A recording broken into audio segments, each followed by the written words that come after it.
Comment résoudre une multiplication dont le deuxième nombre a deux chiffres? Prenons l'exemple 2453 multiplié par 46. Pour bien comprendre, il faut décomposer le 46. 46, c'est d'abord 6 unités. Et c'est aussi 4 dizaines. 4 dizaines plus 6 unités, 40 plus 6 égale 46.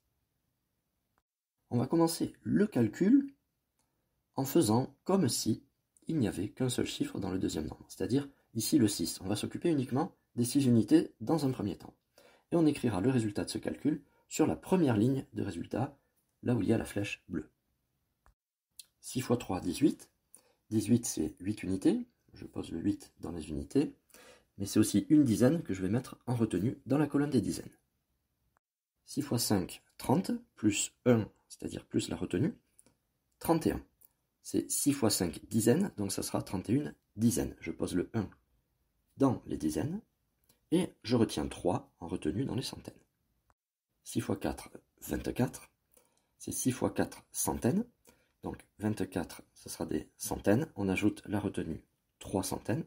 Le résultat, 27 centaines. Je pose le 7 dans les centaines, et je retiens 2 que je vais placer dans les unités de 1000. Enfin, on va multiplier 6 x 2 unités de 1000. 6 x 2, ça fait 12, plus les 2 en retenue, ça va faire 14. La deuxième étape consiste cette fois-ci à ignorer les unités. Et on va s'occuper des dizaines, c'est-à-dire des 4 dizaines, entourées ici en rouge. Et on va écrire le résultat de la multiplication sur la deuxième ligne avec la flèche en bleu.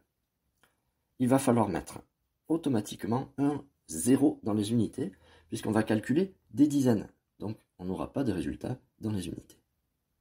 Par contre, on n'oublie pas de calculer 4 dizaines fois 3 unités. Allez, on y va avec 4 x 3, ça fait 12. On a le résultat dans les dizaines puisque c'est 4 dizaines qu'on multiplie. Une retenue, je pose le 2. Et on va passer maintenant à 4 x 5. 4 x 5, ça fait 20, plus 1, 21. Je pose le 1 et je retiens 2. On passe à 4 x 4 et on n'oublie pas d'ajouter la retenue. 4 x 4, ça fait 16, plus 2, 18. Je pose le 8, je retiens 1. 4 x 2, ça fait 8, et 8 plus 1, ça fait 9.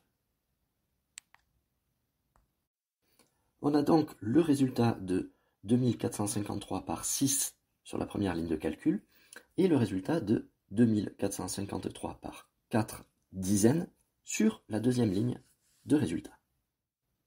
Les résultats intermédiaires sont les résultats du nombre 46 décomposé, multiplié par 2453. Il va donc falloir additionner ces deux résultats, et ça sera la dernière étape. On fait donc une addition sans tenir compte de ce qui se passe en haut, c'est-à-dire de la multiplication. 8 plus 0, ça fait 8. Au niveau des dizaines, on a 1 plus 2, ça fait 3. Au niveau des centaines, 7 plus 1, ça fait 8. On va passer dans les milliers, avec 4 plus 8, 12. Je pose le 2 et je mets un 1 en retenue dans les dizaines de mille. 1 plus 9, ça fait 10, plus 1, ça fait 11. Pour récapituler, on a multiplié un nombre, 2453, par un autre nombre qui a deux chiffres. Si ce nombre-là a deux chiffres, 46, 4 dizaines, 6 unités, on va avoir deux lignes de calcul. Il faudra ensuite additionner ces deux lignes de calcul. Il ne faudra pas oublier, en passant à la deuxième ligne de calcul, de mettre un 0 dans les unités, car la deuxième ligne de calcul concerne, ici le 4 dans 46, concerne des dizaines. En conclusion, quand je multiplie un nombre par un autre nombre qui a au moins deux chiffres, s'il a deux chiffres, on aura deux lignes de calcul intermédiaires, la première pour les unités, la deuxième pour les dizaines, donc on n'oubliera pas de mettre un 0 dans les unités, et enfin, il faudra additionner ces deux lignes de calcul, ces deux lignes de résultats intermédiaires, pour trouver le résultat final, ici, avec la flèche en rose.